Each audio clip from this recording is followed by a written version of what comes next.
In a region accustomed to arid landscapes and tranquil coastal breezes, the arrival of Tropical Storm Mario shattered expectations and submerged communities. Torrential rains, surging floodwaters, and paralyzed infrastructure have left Baja California Sur grappling with one of the most severe weather events in its recent history. Never in the history of San Ignacio had the water flowed with this intensity, said Mulegé Mayor Edith Aguilar, her voice trembling as she surveyed the devastation. Tropical Storm Mario formed off the western coast of Mexico earlier this week, initially forecast to remain offshore and weaken as it encountered cooler waters. But the system defied predictions.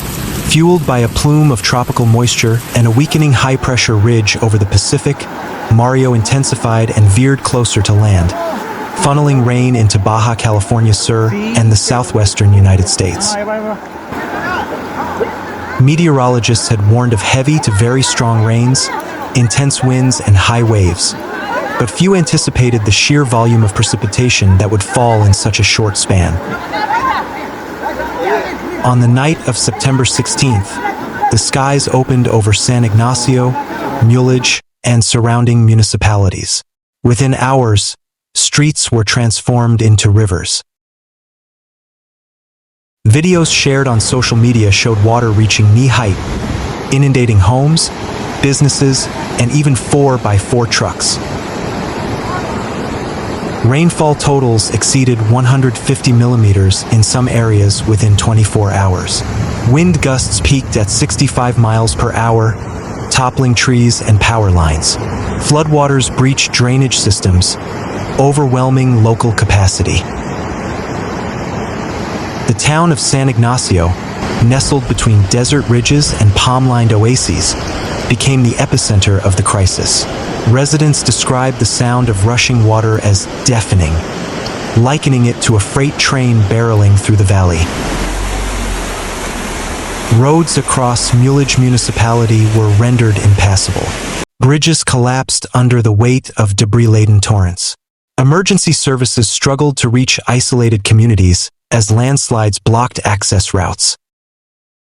In Loreto, the regional airport suspended operations due to runway flooding. Telecommunications were disrupted, leaving many residents without access to emergency alerts or updates. "We were blind and cut off," said local teacher Mariana Lopez. "No signal, no power, just water everywhere." Thousands of families were forced to evacuate. Makeshift shelters sprang up in schools and community centers, hastily stocked with bottled water, blankets, and canned goods. Volunteers worked around the clock, navigating flooded streets in kayaks and pickup trucks to deliver aid.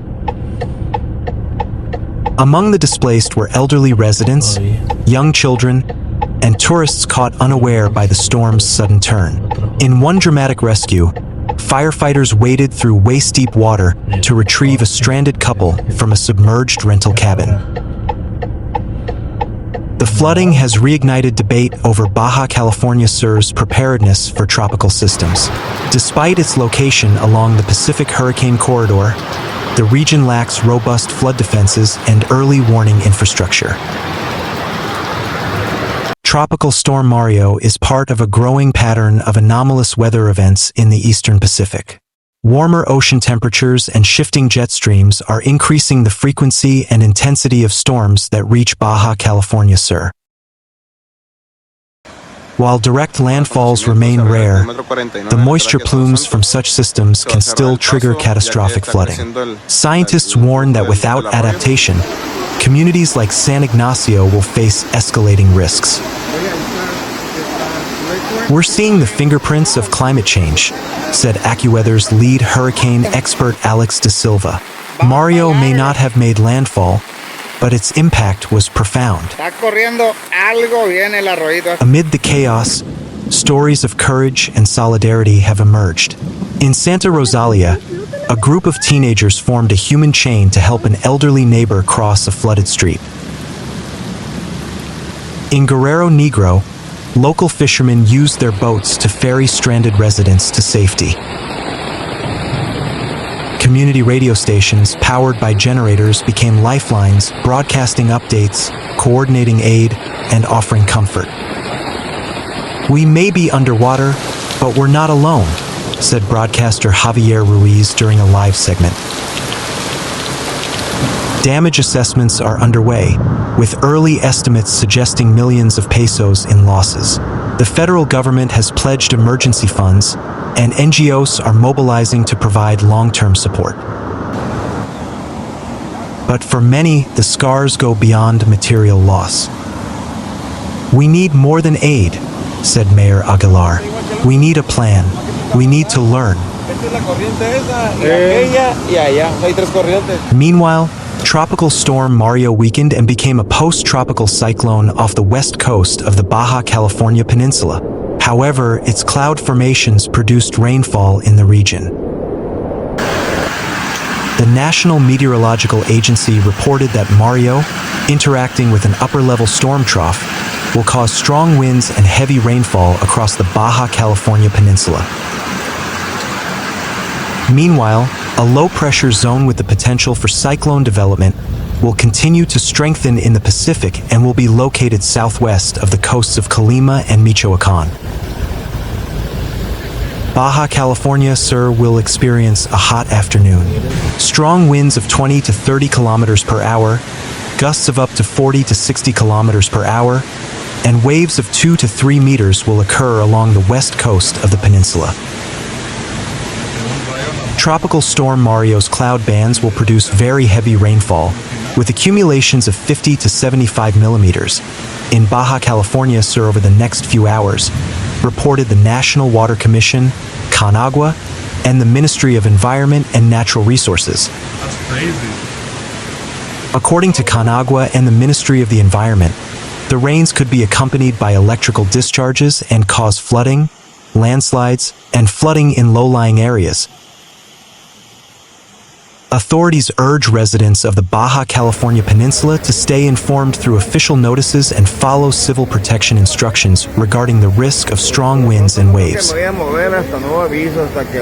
As of 3 p.m. Central Mexico time, the center of Hurricane Mario was located 520 kilometers west-southwest of Cabo San Lucas, with sustained winds of 100 kilometers per hour and gusts of up to 120 kilometers per hour, moving northwest at 20 kilometers per hour. Mario's impacts are expected to continue throughout the rest of the day in Baja California Sur and begin to gradually diminish tomorrow as the system weakens and moves away from the region. Since last Friday, September 12th, Tropical Storm Mario has been producing very heavy rainfall, ranging from 50 to 75 millimeters in Jalisco, Colima, Michoacán, and Guerrero, accompanied by winds of 30 to 40 kilometers per hour and gusts of up to 70 kilometers per hour. Waves along the coasts of these states have reached heights of between 2.5 and 3.5 meters, according to CONAGUA in an official statement shared on its social media channels. The National Meteorological Agency, in coordination with the U.S. National Hurricane Center, has been monitoring the coastal strip from Lázaro Cárdenas to Punta San Telmo in Michoacán. At 3 p.m. on the same date, the center of Mario was located 100 kilometers southwest of Lázaro Cárdenas and 140 kilometers west-southeast of Zihuatanejo, with sustained winds of 65 kilometers per hour and moving west-northwest. Authorities advise caution against possible landslides, flooding, and falling trees or billboards. Meanwhile, Southern California is bracing for a warm and muggy rest of the week as remnants of Tropical Storm Mario move into the region on Wednesday. According to the National Weather Service, while temperatures will gradually cool through this period, humidities will be much higher than normal. Rain and thunderstorm chances will begin Wednesday night and continue into at least early Friday, the latest forecast models show.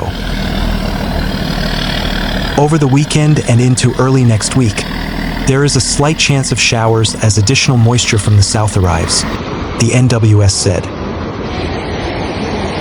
This will bring temperatures back to near normal, but the muggy weather will continue on into early next week. According to the latest forecasts, confidence is growing that most areas across Southern California will get at least some rain between Wednesday afternoon and Thursday. Amounts will vary, but some areas will possibly just get around 1/10 of an inch and other areas as much as 1 to 2 inches, according to the NWS. Officials are also warning of the possibility of dry lightning, which would likely occur as the moisture arrives Wednesday night into early Thursday. With the upcoming shower/thunderstorm chances, the most hazardous impacts Wednesday into early Thursday will be dry lightning and localized strong winds, the NWS said. As more moisture arrives Thursday, the threat shifts to flooding and potential for debris flows in and around recent burn scars.